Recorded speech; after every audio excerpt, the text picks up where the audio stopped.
One evening I was stumbling home from a night at Moochie's bar when I saw a light up in the sky approaching from afar.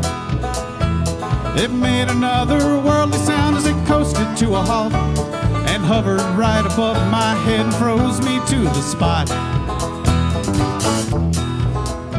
Well, a light beamed down and there appeared a creature green and tall, and when it talked its words took on a decent southern drawl. See, it spoke into this shiny box with a tiny booming speaker that translated what it said into "Take me to y'all's leader." Well, since I weren't on speaking terms with the current president, those letters from the FBI had instructed me to quit. And last I tried, I was denied a word with the governor. I turned around and led that thing straight back to Moochie's bar. If I had been sober, if I hadn't hit the sauce, things might have turned out different and the earth might have been lost. You may not believe me, I'll admit it sounds absurd, but I swear to God we're all still here 'cause whiskey saved the world.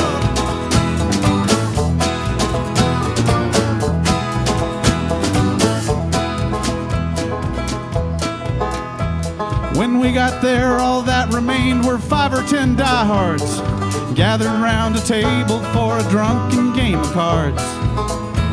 They all looked up through bloodshot eyes and slowly hung their heads, except the man we'd come to see, and I pointed right at Jed.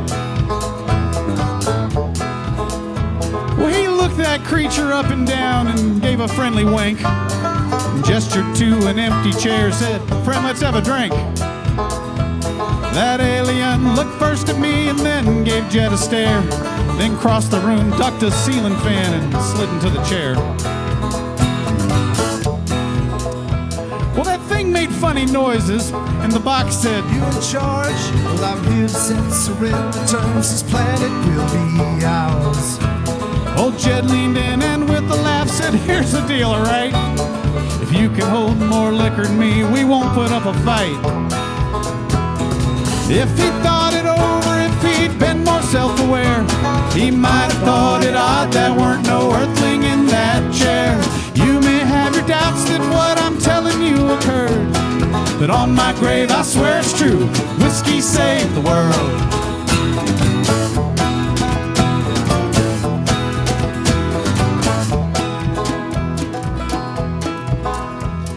The owner and proprietor was hid behind the bar, so Jed reached in a duffel bag and produced a mason jar. As he unscrewed the lid, he said, "Now, since you are our guest, it's tradition here on earth that we only share our best." Well, he wiped a couple glasses clean with the corner of his shirt and filled each to the brim. Just the sight made my head hurt. He slid one across the table and put the other to his lips and downed it as that alien took a tentative first sip. Now, getting that first swallow down is a matter of pure will, and I watched as that green alien turned greener even still. But to its credit, it wasn't until halfway through glass 8 that it said in slurred alienese, "Y'all can keep this janky place."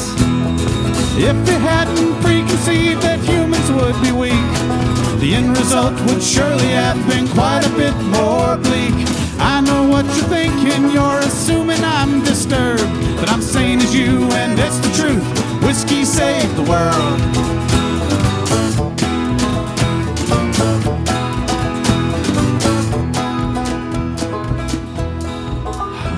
The next afternoon when I got up, I turned on Channel 9. And on the news they told us of a most peculiar night. Seems this light from space had flown in straight, so witnesses described, then left a couple hours later, swerving across the sky.